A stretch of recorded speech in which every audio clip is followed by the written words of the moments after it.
Hello friends, Gujju રેસીપીમાં તમારું સ્વાગત છે। મારા ચેનલ ઉપર તમે નવા હો તો મારા ચેનલને સબસ્ક્રાઈબ કરજો। મારી વિડીયો જો તમને સારી લાગતી હોય તો લાઇક કરજો અને આગળ શેર કરજો અને મને કમેન્ટ કરીને બતાવજો કે મારી રેસીપી તમને કેવી લાગે છે અને કેવી નહીં। આજે હું તમારી સાથે શેર કરીશ સુખડીની રેસીપી। આ રેસીપી ખૂબ જ સરસ છે અને ખાવામાં પણ ખૂબ જ ટેસ્ટી લાગે છે। આપણે લેવાનું છે ઘી। મેં અહીંયા દેશી ઘી લીધું છે। 2 ચમચી જેટલું ઘીને આપણે ગરમ થવા દઈએ। ઘી ગરમ થઈ ગયું છે। હવે એમાં આપણે નાખી દઈએ ડ્રાયફ્રૂટ્સ। ડ્રાયફ્રૂટ્સમાં મેં લીધું છે સૂકેલું નારિયેળ લીધું છે અને કાજુ લીધા છે અને બાદામ લીધી છે। તમે જોઈ શકો છો। એને આપણે સરસ રીતે તળી લઈએ। મને વધારે તો ગુજરાતી નથી આવડતું, પણ હું પૂરી કોશિશ કરું છું કે હું સારી રીતે બોલીને તમને સમજાવી શકું। આ સુખડીની રેસીપી તમને જો સારી લાગતી હોય તો આગળ શેર કરજો અને મને કમેન્ટ કરીને બતાવજો કે આ રેસીપી તમને કેવી લાગી અને કેવી નહીં। હવે આ ડ્રાયફ્રૂટ્સ તળાઈ ગયું છે, તમે જોઈ શકો છો। એને આપણે એક વાસણમાં કાઢી લઈએ અને ઠંડુ થવા દઈએ। ડ્રાયફ્રૂટ ઠંડુ થઈ જાય પછી આપણે પીસી લઈશું મિક્સરમાં। અહીંયા મેં લીધું છે દેશી ઘી। ઘીને આપણે ગરમ થવા દઈએ। ઘી ગરમ થઈ જાય પછી એમાં આપણે નાખી દઈએ લોટ। અહીંયા મેં લીધું છે ઘઉંનો। 1 વાટકી મેં ઘીની લીધી છે તો એમાં આપણે નાખશું 2 વાટકી જેટલો લોટ ઘઉંનો। લોટને આપણે શેકવાનું છે ધીમા તાપે। ગેસ આપણે ધીમું જ રાખશું। આ સુખડી ખૂબ જ ટેસ્ટી બને છે। તમે એકવાર જરૂરથી ટ્રાય કરજો અને મને કમેન્ટ કરીને બતાવજો કે સુખડીની રેસીપી તમને કેવી લાગી અને કેવી નહીં। લોટ શેકતા વખતે આપણે ચમચાને ચલાવતા જ રહેવાનું છે, નહીં તો જળી જશે આપણું લોટ। થોડું લોટ શેકાવા આવ્યું છે, તમે જોઈ શકો છો। એનું કલર થોડું બદલી ગયું છે। આ સુખડી ખાવામાં ખૂબ જ ટેસ્ટી લાગે છે અને બાળકોને તો વધારે ભાવે છે। ઘરના વડીલ પણ ખાશે આ સુખડી। મારા ઘરમાં તો બધા લોકો ખાય છે આ સુખડી। સુખડી ખૂબ જ ટેસ્ટી બને છે। હવે આપણું લોટ શેકાવા આવ્યું છે, તમે જોઈ શકો છો। એનું કલર બદલાઈ ગયું છે, એકદમ બાદામી કલરનું થઈ ગયું છે લોટ આપણું।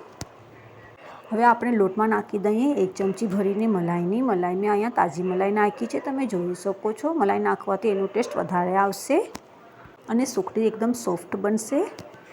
મલાઈ નાખ્યા બાદ એને આપણે સરસ રીતે મિક્સ કરી લઈએ અને ગેસને આપણે બંધ કરી દેવાનું છે। હવે મલાઈ નાખીને આપણે એને સરસ રીતે મિક્સ કરવાનું છે। જ્યારે પણ તમે સુખડી બનાવો ને ત્યારે તમે 1 ચમચી ભરીને મલાઈ તો નાખજો। મલાઈ નાખવાથી એનો ટેસ્ટ વધારે આવે છે અને ખાવામાં પણ ખૂબ જ મજા આવે છે અને એકદમ સોફ્ટ પણ બને છે સુખડી। આ સુખડીનો કલર જ બદલાઈ ગયો છે, તમે જોઈ શકો છો। હવે એમાં આપણે નાખી દઈએ પીસેલું ડ્રાયફ્રૂટ્સ। ડ્રાયફ્રૂટનો મેં પાવડર બનાવી નાખ્યો છે, તમે જોઈ શકો છો। ડ્રાયફ્રૂટ્સ નાખ્યા બાદ એને આપણે સરસ રીતે મિક્સ કરી લઈએ। તમે આ સુખડીની રેસીપી એકવાર જરૂરથી ટ્રાય કરજો અને મને કમેન્ટ કરીને બતાવજો કે તમને આ રેસીપી કેવી લાગી અને કેવી નહીં।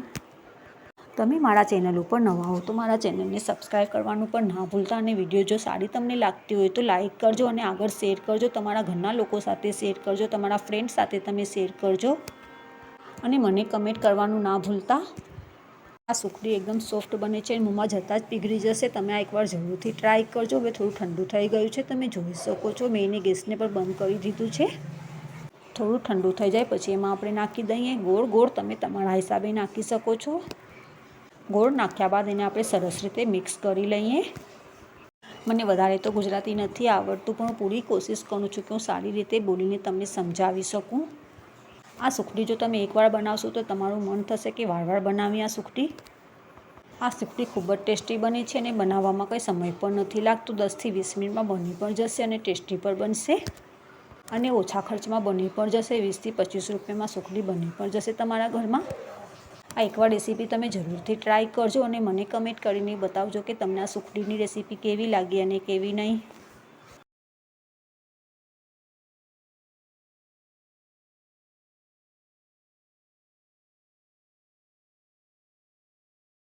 હવે એને આપણે થાળીમાં નાખી દઈએ જમાડવા માટે। થાળીમાં મેં પહેલાંથી જ ઘી લગાડીને રાખ્યું છે। આ સુખડી બાળકો પણ ખાય છે અને ઘરના વડીલ પણ ખાશે તમારા। એકવાર જરૂરથી ટ્રાય કરજો આ સુખડીની રેસીપી।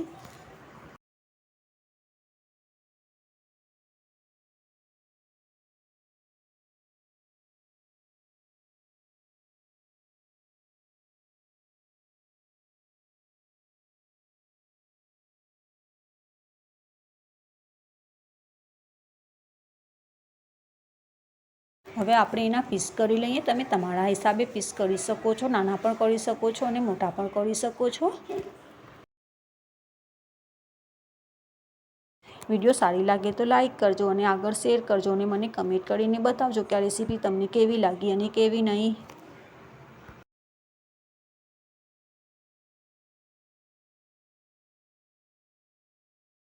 એકદમ સોફ્ટ બની છે, તમે જોઈ શકો છો. મોંમાં જતાં જ પીગળી જશે અને ખાવામાં પણ ખૂબ જ મજા આવશે.